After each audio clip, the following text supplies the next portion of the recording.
helping yourself and others die happily. Instructions and Practices for the Time of Death. By Lama Zopa Rinpoche. Editor's Preface.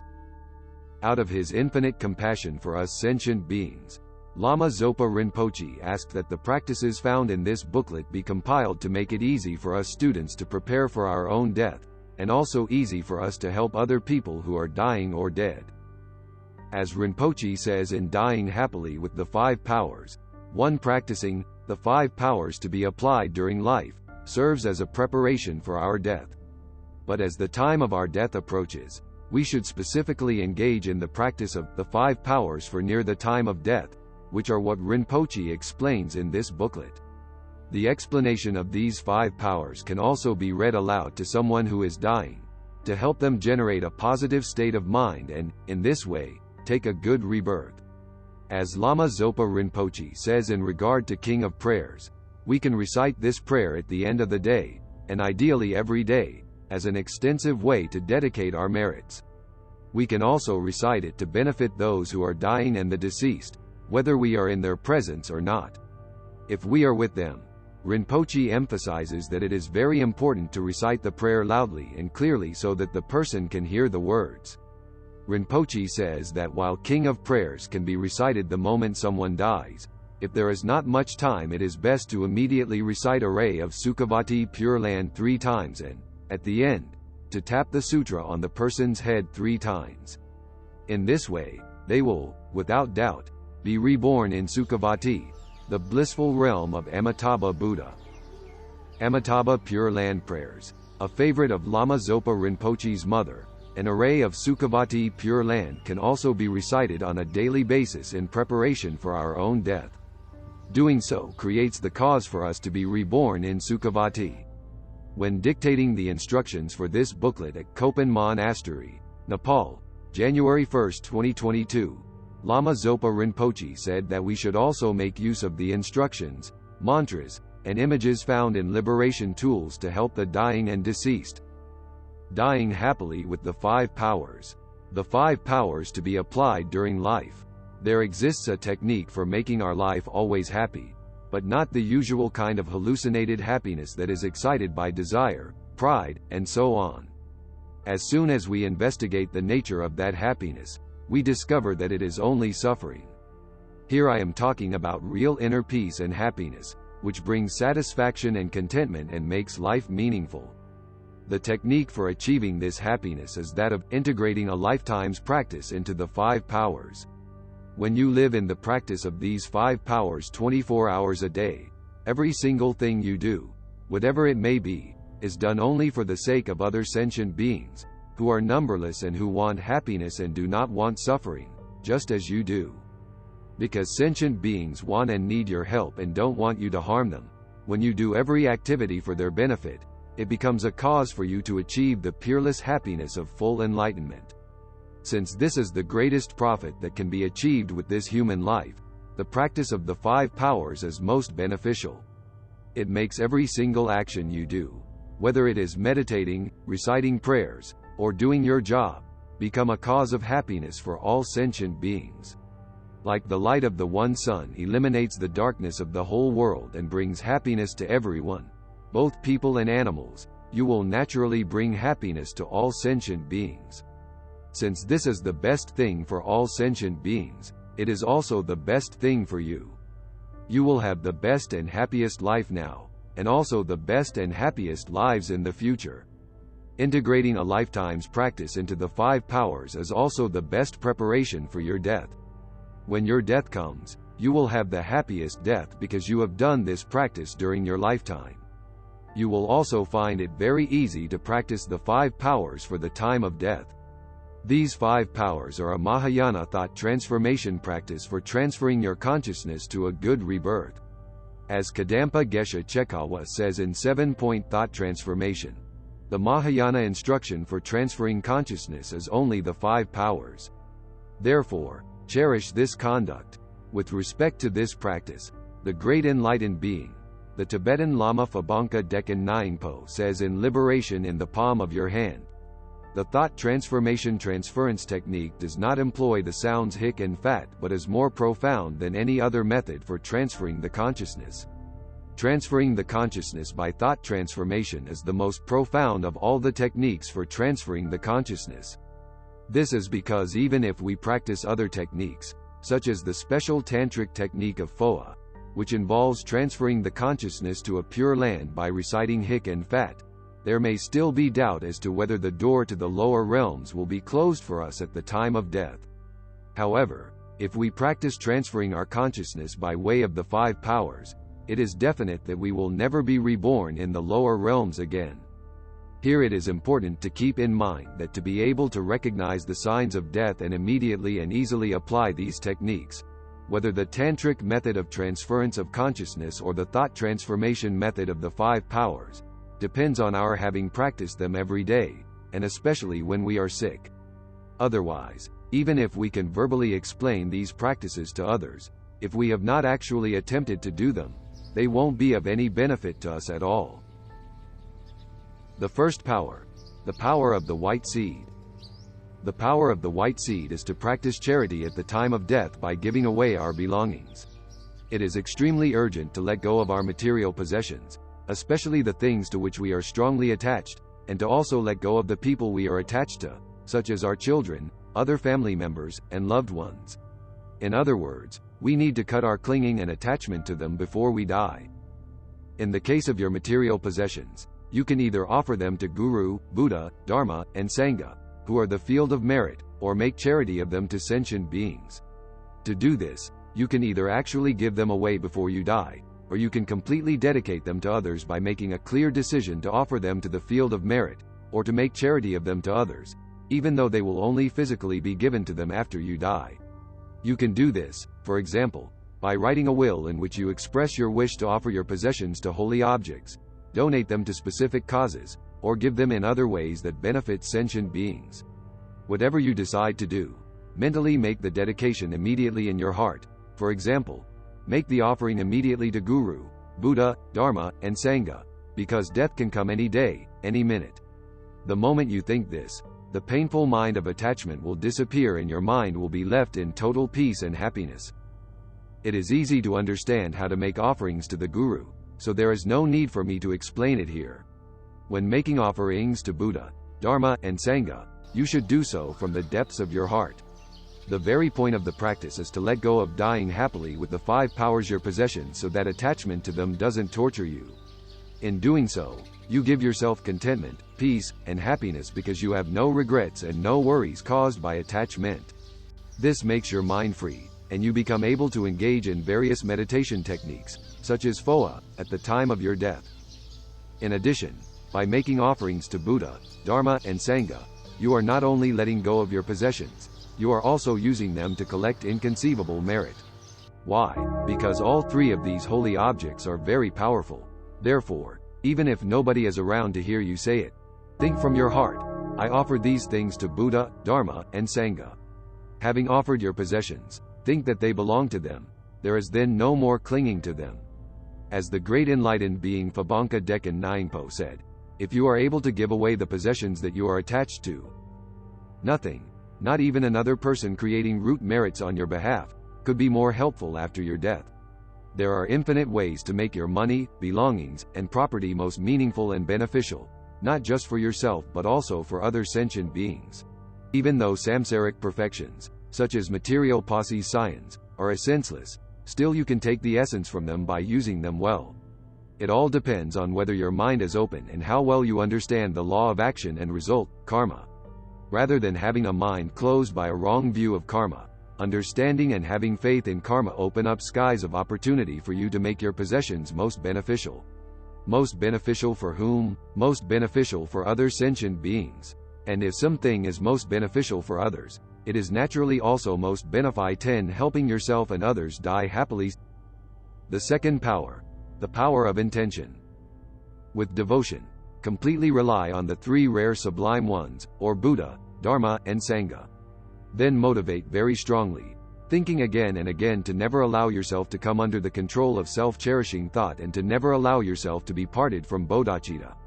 Thus, the power of intention is to think, from now until I achieve enlightenment, especially up to the point of my death, while I am dying, in the intermediate state, and in all my future lives, I will never allow myself to come under the control of self-cherishing thought, and I will never allow myself to be parted from bodhicitta. Set this intention and make a strong determination to be extremely careful to never be parted from bodhicitta for however many seconds there are from now up to the time of your death. Put your full effort into generating this intention, just as someone crossing a dangerous rope bridge pays full attention to make sure not to fall off. This is very, very important, because no matter how much negative karma you have created in this life, if you are able to practice bodhicitta at the time of your death, it will be of great benefit to you. In short, make the determination. I will never give self-grasping ignorance, the other root delusions, and the secondary delusions a chance to arise. I will never allow my actions of body, speech, and mind to come under the dying happily with the 5 powers. Control of these disturbing thoughts. From now until I achieve enlightenment, from now until I die, and especially today, I will also never allow myself to come under the control of self-cherishing.